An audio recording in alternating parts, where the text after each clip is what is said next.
nosotros, bienvenido. Muchas gracias, muy amable. ¿Qué tal? ¿Cómo están? Buenas tardes. Me da mucho gusto estar aquí con ustedes el día de hoy, que nos estén acompañando. Bueno, ya me presentaron, mi nombre es Roberto Martínez, vengo de Kaspersky Lab, soy miembro del equipo de trabajo de Great Team. Nosotros somos un grupo de investigadores que básicamente lo que hacemos es monitoreo y análisis de amenazas, principalmente, bueno, en nuestra región. En Latinoamérica somos 4 personas que estamos asignados a esa tarea. Y bueno, les voy a compartir mi cuenta de Twitter, es Robert Martínez, en lugar del 0, en lugar de la O es el 0, en lugar de la I es el número 1. Suelo compartir mucha información específicamente orientada al tema de seguridad informática. Y bueno, pues me va a tocar platicar con ustedes, me voy a poner en modo Star Wars, me va a tocar hablar del lado oscuro de la fuerza, y vamos a hablar acerca precisamente de las amenazas que existen en Internet. Y nuestra agenda, bueno, vamos a trabajar con las amenazas de Internet, vamos a ver cómo el cibercrimen ha evolucionado hasta convertirse en un negocio muy productivo. Realmente tenemos que preocuparnos por este escenario, por este entorno. Vamos a revisar uno de los escenarios más comunes y vamos a finalizar con las conclusiones asociadas a los desafíos y soluciones que tenemos enfrente. Y vamos a comenzar precisamente a hablar sobre las amenazas en Internet. ¿Qué tan expuestos estamos nosotros? Y aquí viene una pregunta interesante. Muchas veces cometemos el error de pensar que a nosotros no nos va a suceder, de pensar que nosotros no tenemos información valiosa que pueda interesarle a un atacante. Es decir, ¿qué podría interesarle a un hacker de mi cuenta de correo? Al final solamente le mando correos a 10 amigos, o en realidad yo no guardo nada valioso en mi computadora. Realmente, uno de los problemas principales es que tenemos una falta de conciencia situacional, y esto es, no logramos visualizar que realmente cualquier elemento que nosotros tengamos como parte del uso cotidiano de nuestro equipo representa un valor monetario para alguien. Incluso si yo no tuviera nada en mi computadora, si simplemente la conecto a Internet, esa computadora puede formar parte de una botnet, y eso ya representa una ganancia para un ciberdelincuente. Entonces, el simple hecho de que tengamos una cuenta de correo electrónico, el simple hecho de que tengamos una cuenta en Twitter, en Facebook, que usemos Skype, cualquier factor, el hecho de usar una computadora y tenerla conectada a Internet, ya representa un riesgo.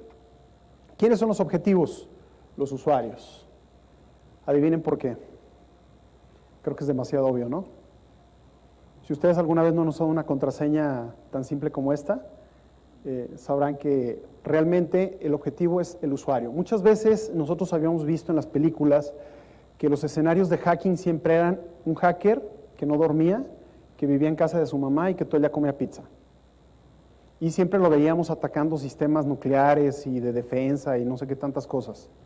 El entorno no es así. Realmente la amenaza es hacia ustedes como usuarios comunes, porque ustedes representan un valor, una ganancia.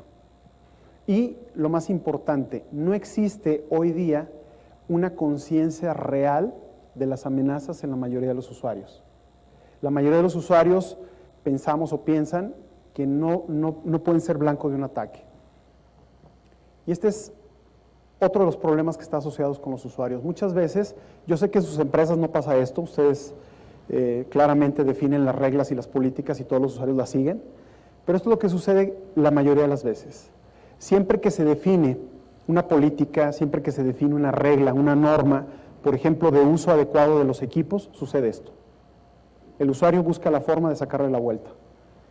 Y si no, recuerden la última vez que un usuario final nos dio recomendaciones, por ejemplo, de cómo conseguir algo en Internet. Algo que a lo mejor nosotros no sabíamos. A veces saben más que nosotros, ¿no? Pero no se les pierde un acceso directo porque ya no saben trabajar. Pero si se trata de bajar música y se trata de hacer esas cosas, siempre sucede esto. Eso es uno de los elementos que precisamente nos lleva a otro factor, que son las redes sociales. La mayoría de los usuarios hoy día pertenece o está por integrarse a una red social, la que sea. ¿Por qué la red social es un riesgo? Porque obviamente al hablar de volumen, al hablar de grupos, de redes, de personas, es muy fácil utilizar técnicas, que permitan engañar. Aquí la clave es el engaño. Formas en las cuales, no sé si a ustedes les ha llegado algún correo que diga, ¿quieres ver quién ha colocado una fotografía tuya en Facebook o quieres ver quién ha puesto un comentario tuyo en Facebook? Son correos que muchas veces tienen la intención de atrapar al usuario y de engañarlo para que precisamente proporcione información o simplemente tenerlo en alguna lista de contactos. Ahora, ese no es solamente el problema. El problema también radica en la descarga, por ejemplo, de software ilegal. En Latinoamérica hay una cultura muy arraigada de por qué tengo que pagar por una licencia si la puedo conseguir en X lugar de la ciudad a un costo reducido. Lo que no saben estas personas que van y compran este tipo de software es que hay un altísimo porcentaje de malware en ese software. Es decir, en pocas palabras, ustedes están pagando, fíjense bien, porque un hacker se meta a su computadora, se robe su información y gane dinero a costa de ustedes. Ya no resultó tan barato, ¿cierto? Falta esa conciencia. Incluso la mayoría del malware que se descarga de internet, muchos de ellos, viene asociado a videos o a música. Es decir, todo lo que sea gratis y que diga sexo, a la gente le atrae. Son cosas que inevitable, y si vienen juntas mejor, ¿no? Y esto es inevitable. La mayoría de los usuarios caen en este tipo de engaños por esa razón. Estos son unos números que proporcionó la Conducef para 2011. Son los montos en los que tuvieron que, digamos, retribuirse a los usuarios por cargos no reconocidos. Claro, aquí se engloban muchos factores, no nada más uso de internet, ¿no? Sino uso fraudulento de tarjetas, etcétera, etcétera. Pero esta cantidad va en aumento. ¿Qué quiere decir? Que detrás de esto hay dinero. Y siempre que hay dinero, hay gente interesada. Y hay gente que está dispuesta a hacer el trabajo sucio. ¿Cuáles son los principales objetivos? Durante 2011 y 2012 se ha visto un incremento bien grande en ataques hacia plataformas Mac y plataformas Android. Hoy día todavía hay gente que compra Macs porque piensa que no tienen virus. Esa es una gran mentira. El día de hoy ustedes encuentran malware para cualquier plataforma, incluyendo Linux. Ni hablemos, por ejemplo, de plataformas móviles como Android, que tiene un incremento impresionante en el número de usuarios. La cantidad de malware que ha crecido en Android es impresionante. Y la cantidad de usuarios que no lo sabe. Es decir, es muy fácil que un usuario entre a la tienda de Google Play y diga, me gusta este juego, lo descargue, lo instale y resulta que ese software en realidad era malware. En el caso de Mac, no sé si ustedes recuerdan hace unos meses, FlashFake o Flashback, fue una amenaza específicamente orientada a esa plataforma. Lo que hacía era que los usuarios que eran infectados, cada vez que hacían una búsqueda en Google, eran redireccionados a anunciantes o gente que pagaba. Es decir, te guiaban hacia ese lugar y ellos recibían una comisión por cada clic que tú dabas. Esa era la manera como ellos obtenían la ganancia, ¿sí? En el caso de los dispositivos móviles estamos hablando de un crecimiento, estas cifras son de hace unos meses, 600%, es una cifra impresionante. Incluso aquí hay un dato, solo en diciembre de 2011 Kaspersky descubrió más malware nuevo que durante 6 años, para que se den una idea cómo está creciendo el atractivo de este tipo de plataformas. Lo más común que nosotros vemos es que vamos, compramos el teléfono, trae Android precargado o viene con Android, y damos de alta nuestra cuenta y empezamos a cargar software. No le instalamos ninguna herramienta de seguridad, antivirus, y no verificamos la autenticidad o el prestigio del que publica o del que está desarrollando esa aplicación. Incluso se ha encontrado software auténtico que simplemente se le agrega el malware para pasar más desapercibido. O sea, al final sí funciona el software. El tema es lo que está haciendo detrás sin que tú te des cuenta. Y bueno, detrás de esto pues hay dinero, entonces pues si hay dinero hay negocio, y si hay negocio pues mucha gente lo hace, ¿sí? Esto se ha convertido en una gran industria y ya no es solo hacer virus por diversión. Antes la preocupación más grande de la gente de sistemas era que entrara virus a la empresa. ¿Por qué? Porque los equipos probablemente dejarían de funcionar y era tiempo productivo que se perdía. Hoy debe ser la menor de sus preocupaciones, porque ya no solamente el objetivo del malware es pasar desapercibido. ¿Qué quiere decir? Que la mayoría de las veces su objetivo no es el sabotaje, sino que su objetivo es el robo de información y el poder penetrar lo más profundo a la red. ¿Cuál es la razón por la cual a alguien le interesaría esto? Bueno, si nos vamos a los delitos informáticos a nivel mundial o escala mundial, se estima que 12.5 billones de dólares se generaron el año pasado, según un estudio de una firma de seguridad rusa. Hubo 430 millones de afectados a nivel mundial. ¿Y qué creen? Los países que más producen ataques o desde donde más se producen ataques son India, China o Brasil. Y otro factor muy importante, las motivaciones. ¿Qué motiva a un atacante o qué motiva a un grupo de personas a realizar este tipo de software? Bueno, la mayoría de las veces tiene que ver con aspectos económicos. Y aquí tenemos diferentes formas en que los ciberdelincuentes atacan. Si se fijan, la mayoría de las veces son de alto perfil y tienen que ver con los fraudes de banco en línea y con spam. Ustedes dirían, bueno, pero ¿de dónde sale el dinero del spam? Bueno, número uno, ¿sabían que hay gente que sí compra de los correos de spam? Hay gente que compra. Los Rolex, las pastillitas azules que venden ahí, los medicamentos, hay gente que compra. Bueno, aquí lo importante es el volumen. ¿Saben cuánto puede ganar un spammer mensual? No estoy hablando del que desarrolla el malware para poder distribuir el spam. Estoy hablando de una persona que decide hacer el negocio del spam, que compra el malware para que se distribuya, o compra la red ya hecha, que compra los servidores, o que compra ya una red hecha para distribución de correos. Una persona en esta posición puede llegar a ganar de 20 a 40 mil dólares mensuales, sin tener mayores conocimientos técnicos. Entonces, obviamente resulta atractivo para ellos.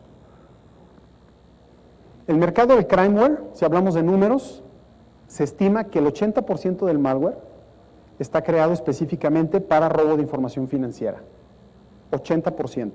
Es una cifra bastante alta. Es decir, realmente hoy día ya cambió toda la estructura, toda la cara del software malicioso, lo que eran antes los virus. El día de hoy, el malware está diseñado para robo de información. Y así es como funciona el ecosistema. Es decir, no es un negocio en donde tres amigos con antecedentes de hacker se juntan y dicen que quieren hacer dinero. Si se fijan, hay toda una economía subterránea alrededor de esto, que es impresionante la forma como están organizados. En pocas palabras, es todo un mercado. Si analizamos, hay mucha gente involucrada aquí, ¿no? Está la red de distribución, está la forma de infección. En realidad, todos ganan, desde el que desarrolla el malware. Muchas veces los grupos, en este caso la mayoría de Europa del Este, contratan jóvenes desarrolladores. ¿Están de acuerdo que aquí no importa el país? Puede ser de cualquier país, puede ser desde su casa, para que desarrollen piezas de malware. Les pagan cantidades importantes de dinero al grado de que vivan bien. O sea, esta gente gana bien y vive bien. Una vez que se desarrolla el malware, hay que distribuirlo de alguna manera. ¿Cuáles creen que son las formas favoritas? Correo electrónico, sitios gratuitos, descarga de música ilegal, software ilegal que se vende en ciertos mercados, en ciertos lugares, ¿no? Imagínense, si yo como hacker, o un hacker, por ejemplo, hace una ingeniería inversa del software y tiene la capacidad, por ejemplo, de bloquear la activación, la falta de activación del producto, pues obviamente va a ser fácil que le meta código. Esto implica que lo va a poder regalar. En realidad es un troyano. En realidad la intención no es regalar nada. La intención es distribuir el malware la mayor cantidad de equipos posibles. Y de ahí pues ya se distribuye, incluso existen las llamadas cibermulas o mulas de dinero, que son los encargados de lavar el dinero. No sé si alguno de ustedes ha visto anuncios en internet de gane dinero desde casa y que ponen casos de éxito de amas de casa y de estudiantes que ganaron dinero en internet. Muchos de estos anuncios son anuncios disfrazados en donde están reclutando a alguien para lavar dinero. Es decir, cuando este tipo de amenaza robe dinero de las cuentas bancarias, obviamente tiene que distribuirlo para que no sea fácilmente rastreable. Entonces utilizan cuentas de estas personas para que el dinero se dificulte más su ubicación. Muchas veces lo venden como inversiones internacionales, es decir, te hacen creer que vas a entrar a un negocio de inversiones y que simplemente te van a transferir dinero para invertir y tú vas a mandarlo a tales cuentas y tú te vas a quedar con una comisión. Entonces, hay todo un esquema detrás de esto que genera ingresos, obviamente. Y aquí la pregunta, ¿deberíamos estar preocupados? Porque muchas veces un amigo me decía, la felicidad y la ignorancia, ¿no? Cuando no sabes a qué estás expuesto, pues todo el mundo es feliz, es contento, te compras tu computadora, La compras porque no tiene virus, entonces no le pones nada y todo el mundo contento. Cuando vas conociendo el tipo de amenazas a las que estás expuesto, entonces viene la pregunta, ¿qué tanto me tengo que preocupar? ¿Cuál es el problema? El problema, aquí se requiere más inversión que conocimiento, increíble, ¿no? Es decir, los que están ganando más dinero no son los desarrolladores del software, son los que crean y forman parte del negocio. Otro factor importante, el cibercriminal, en este caso el criminal cibernético, es un nuevo tipo de emprendedor, es decir, lo ve como negocio. Invierte una cantidad para comprar un crimeware kit y sabe que eso le va a representar ingresos. Otro factor importante es que es transnacional. O sea, automáticamente te conviertes en empresario internacional, ganando dinero fácil, entre comillas, y no importa en qué país te encuentres o no importa en qué país se genera el dinero.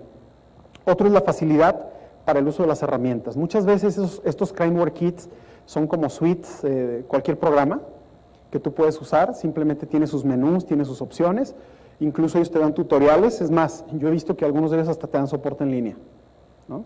Entonces, está al alcance de todos. Y la dimensión global es que, por ejemplo, ¿sabían que alguien que esté teniendo acceso a un equipo puede cambiar su ubicación real inmediatamente y hacerte creer que se está conectando de otro lugar? Es decir, tú aparentemente estás viendo una conexión de Brasil, pero resulta que en realidad el hacker está en Serbia, ¿no? Otro factor importante, bastan 20 segundos para que un hacker pueda tener acceso a tu información confidencial. O sea, en 20 segundos ya se robaron la información de tu computadora, no te dio tiempo ni de reaccionar. Otro elemento importante es la facilidad con la que un hacker toma el control de tu equipo. Un hacker puede tener la capacidad de tener acceso a tu cámara web de tu computadora, puede activar tu micrófono de la computadora y grabar las conversaciones, puede interceptar las llamadas que tú hagas desde la computadora, puede robarse todas las fotografías, todos los documentos que tengas en tu computadora. Esto lo puede hacer en 20 segundos.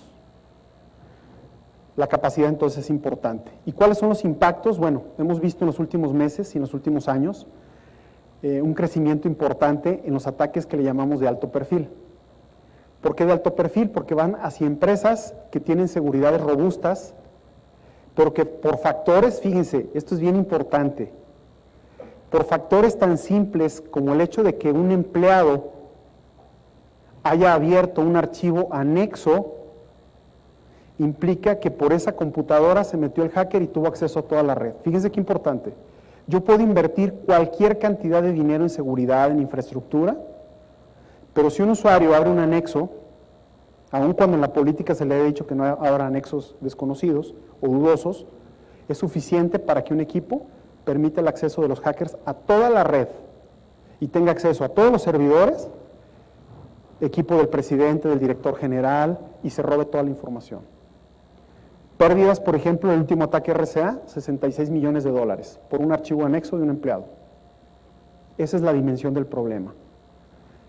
Un malware se puede introducir en un PDF, se puede embeder en un PDF, en un archivo de Excel o en un archivo de PowerPoint. Es decir, es suficiente con que un empleado curioso diga, ah, mira, me está llegando una presentación muy bonita y tiene contenido muy interesante, y se lo voy a compartir a todos mis amigos, es suficiente con que lo abra para que la red quede comprometida. Cuando hablamos de crimeware, por ejemplo, hay herramientas, no sé si habían escuchado hablar de Zeus o SpyEye, son herramientas de crimeware kit, se les llama crimeware kit porque es un software especial para hacer delitos informáticos. Entonces, hablando de cifras relacionadas con este par de amenazas, se estima que abarcó el 44% del malware que tiene que ver con banking, afectó a 3.6 millones de equipos en Estados Unidos, ojo, clientes de 960 bancos, y yo creo que esta cifra es la más importante, 90% de las empresas que están en la lista de Fortune. Estoy hablando de las empresas más importantes del mundo. Es decir, las empresas más grandes y más importantes del mundo, el 90%, de alguna u otra manera, fueron afectadas por este tipo de crimeware. Es decir, sufrieron robos de información financiera e información bancaria. Adivinen quién está ahí en la lista de los países más afectados por Zeus. La nada honrosa medalla de plata. ¿Okay? La nada honrosa medalla de plata. 15% de equipos infectados a nivel internacional. ¿Esto qué nos dice? Esto nos habla mucho de los hábitos de los mexicanos en el uso responsable de la tecnología. ¿Y qué creen? Digo, también hay producto nacional. Este es un crimeware hecho en México, diseñado en México específicamente y afecta a bancos de toda la región. Ustedes pueden encontrar botnet hasta por $500, de $500 para arriba, ¿sí? Porque es software que se compra, obviamente. En los bajos mundos es donde se negocia, ¿no? En ciertos foros tú puedes adquirir este tipo de herramientas. Y bueno, el enemigo está también en casa. ¿Alguien le llegó este correo del SAT? ¿No? ¿Qué creen? Traía malware. Era un correo donde supuestamente había habido problemas de saturación en las pasadas elecciones por el tráfico que se había generado y te pedía que accesaras porque aparentemente tu situación fiscal pues, no estaba del todo bien, o aparentemente pudiera no estar del todo bien. Fíjense lo importante, bastaba con que ustedes le dieran clic a la herramienta y automáticamente este correo iba directamente orientado a afectar usuarios de Santander, Banco Santander. Si ustedes le daban clic, automáticamente el malware envenenaba las entradas de su archivo host y cada vez que ustedes teclearan alguna dirección de Banco Santander, eran redirigidos a sitios de hackers, donde obviamente había una página perfectamente clonada de Santander y ustedes pensaban que estaban entrando a su banco, ¿no?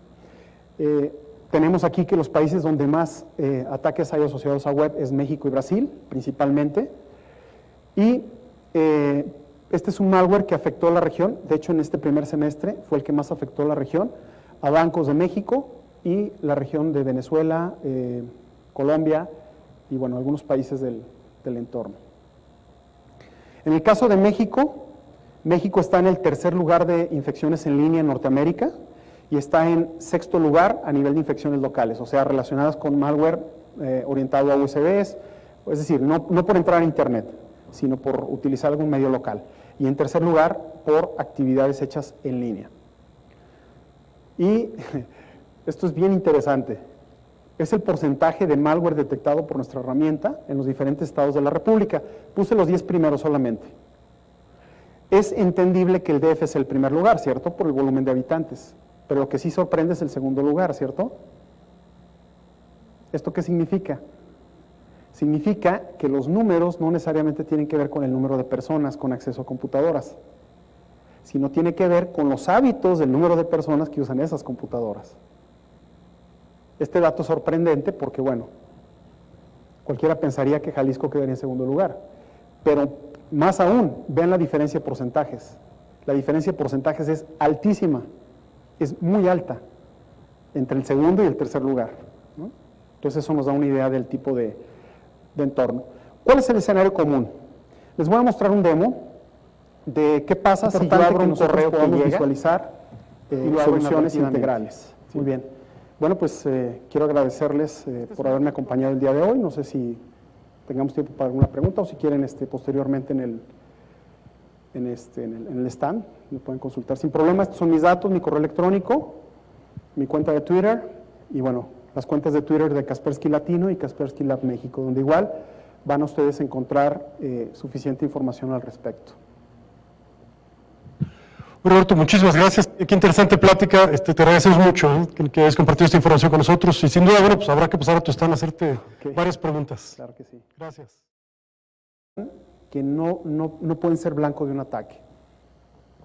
Y este es otro de los problemas que está asociados con los usuarios. Muchas veces, yo sé que en sus empresas no pasa esto, ustedes claramente definen las reglas y las políticas y todos los usuarios las siguen, pero esto es lo que sucede la mayoría de las veces. Siempre que se define una política, siempre que se define una regla, una norma, por ejemplo, de uso adecuado de los equipos, sucede esto. El usuario busca la forma de sacarle la vuelta. Y si no, recuerden la última vez que un usuario final nos dio recomendaciones, por ejemplo, de cómo conseguir algo en Internet, algo que a lo mejor nosotros no sabíamos. A veces saben más que nosotros, ¿no? Pero no se les pierde un acceso directo porque ya no saben trabajar. Pero si se trata de bajar música y se trata de hacer esas cosas, siempre sucede esto. Eso es uno de los elementos que precisamente nos lleva. ¿Quiénes son los objetivos? Los usuarios. Adivinen por qué. Creo que es demasiado obvio, ¿no? Si ustedes alguna vez no han usado una contraseña tan simple como esta, sabrán que realmente el objetivo es el usuario. Muchas veces nosotros habíamos visto en las películas que los escenarios de hacking siempre eran un hacker que no dormía, que vivía en casa de su mamá y que todo el día comía pizza. Y siempre lo veíamos atacando sistemas nucleares y de defensa y no sé qué tantas cosas. El entorno no es así. Realmente la amenaza es hacia ustedes como usuarios comunes, porque ustedes representan un valor, una ganancia. Y lo más importante, no existe hoy día una conciencia real de las amenazas en la mayoría de los usuarios. La mayoría de los usuarios pensamos o piensan, me va a tocar hablar del lado oscuro de la fuerza, y vamos a hablar acerca precisamente de las amenazas que existen en Internet. Y nuestra agenda, bueno, vamos a trabajar con las amenazas de Internet, vamos a ver cómo el cibercrimen ha evolucionado hasta convertirse en un negocio muy productivo. Realmente tenemos que preocuparnos por este escenario, por este entorno. Vamos a revisar uno de los escenarios más comunes y vamos a finalizar con las conclusiones asociadas a los desafíos y soluciones que tenemos enfrente. Y vamos a comenzar precisamente a hablar sobre las amenazas en Internet. ¿Qué tan expuestos estamos nosotros? Y aquí viene una pregunta interesante. Muchas veces cometemos el error de pensar que a nosotros no nos va a suceder, de pensar que nosotros no tenemos información valiosa que pueda interesarle a un atacante. Es decir, ¿qué podría interesarle a un hacker de mi cuenta de correo? Al final solamente le mando correos a 10 amigos, o en realidad yo no guardo nada valioso en mi computadora. Realmente uno de los problemas principales es que tenemos una falta de conciencia situacional, y esto es, no logramos visualizar que realmente cualquier elemento que nosotros tengamos como parte del uso cotidiano de nuestro equipo representa un valor monetario para alguien. Incluso si yo no tuviera nada en mi computadora, si simplemente la conecto a Internet, esa computadora puede formar parte de una botnet y eso ya representa una ganancia para un ciberdelincuente. Entonces, el simple hecho de que tengamos una cuenta de correo electrónico, el simple hecho de que tengamos una cuenta en Twitter, en Facebook, que usemos Skype, cualquier factor, el hecho de usar una computadora y tenerla conectada a Internet ya representa un riesgo. Bienvenido. Muchas gracias, muy amable. ¿Qué tal? ¿Cómo están? Buenas tardes. Me da mucho gusto estar aquí con ustedes el día de hoy, que nos estén acompañando. Bueno, ya me presentaron, mi nombre es Roberto Martínez, vengo de Kaspersky Lab, soy miembro del equipo de trabajo de Great Team. Nosotros somos un grupo de investigadores que básicamente lo que hacemos es monitoreo y análisis de amenazas, principalmente, bueno, en nuestra región. En Latinoamérica somos 4 personas que estamos asignados a esa tarea. Y bueno, les voy a compartir mi cuenta de Twitter, es Robert Martínez, en lugar del 0, en lugar de la O es el 0, en lugar de la I es el número 1. Suelo compartir mucha información específicamente orientada al tema de seguridad informática. Y bueno, pues me va a tocar platicar con ustedes, me voy a poner en modo Star Wars.